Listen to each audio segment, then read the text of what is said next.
Hola, en nuestro resumen semanal, en este caso para la semana finalizada el viernes 16 de febrero de 2018, analizamos lo ocurrido con el comportamiento de los índices accionarios de las principales bolsas, donde podemos observar que fue una semana positiva para todos los índices accionarios en sus monedas de origen, donde las principales alzas estuvieron en el mercado de Buenos Aires con una suba del 8,41%, seguido por el índice Hang Seng con una suba del 5,45% y por el índice Nasdaq con una suba del 5,31%. Si analizamos lo ocurrido con las principales monedas o los principales pares de monedas a través de los ETFs,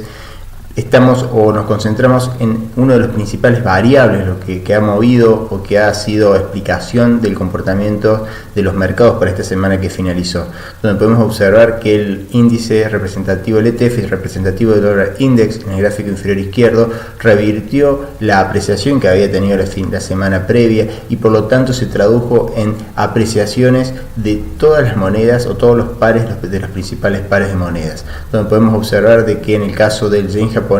se dio la principal suba en el gráfico superior izquierdo. A esto hay que sumarle también que ya definieron el nuevo sucesor, que en realidad es la continuidad de la gestión en cuanto a las autoridades monetarias de este país. Sin embargo, también hubo suba para el euro, que prácticamente también revirtió la caída de la semana previa, y para la libra esterlina. Para los restantes pares de moneda analizados vemos lo mismo ocurrido tanto para la moneda china como el dólar australiano, como la corona sueca y con el franco suizo.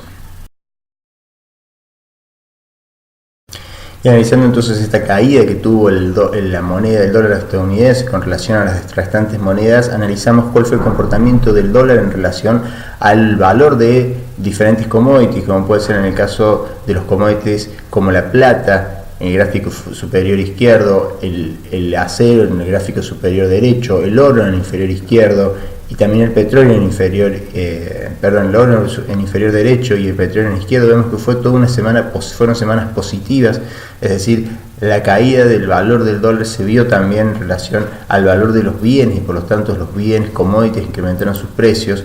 Lo mismo ocurrió para prácticamente los commodities agrícolas, donde si en relación a los cierres las semanas previas fueron positivas, pero donde la principal suba se dio en el caso de la soja. En este momento también hay que empezar a analizar el ciclo climático en el cual está inmersa la producción de soja. No nos olvidemos que la soja como commodity es uno de los pocos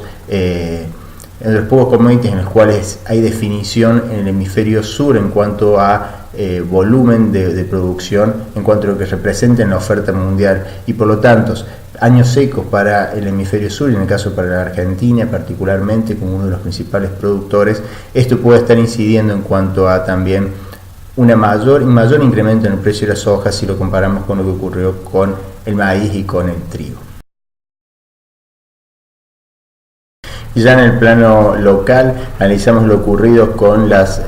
principales activos de inversión en cuanto al mercado de Buenos Aires. En eso tener en cuenta que prácticamente nos hemos encontrado con un comportamiento opuesto al ocurrido la semana pasada, y por lo tanto lo cual no quiere decir esto que haya revertido la caída de 2 semanas, pero sí estamos en un momento, una situación en la cual la caída de la semana previa se vio revertido, donde un Merval subió en dólares un 10%, un 10,02%, y en índices sectoriales argentinos estuvieron una suba de también prácticamente el 10%, 9,84%, donde las principales alzas sectoriales se dieron al sector financiero con un 17,8%, lo seguido por el sector construcción 17,45%, sectores que habían caído mucho, y lo mismo que generación de energía con suba del 13,81%, pero lo que sí remarcar es que todos los sectores o todos los índices sectoriales para activos de renta variable tuvieron comportamiento positivo. Si analizamos algunas tasas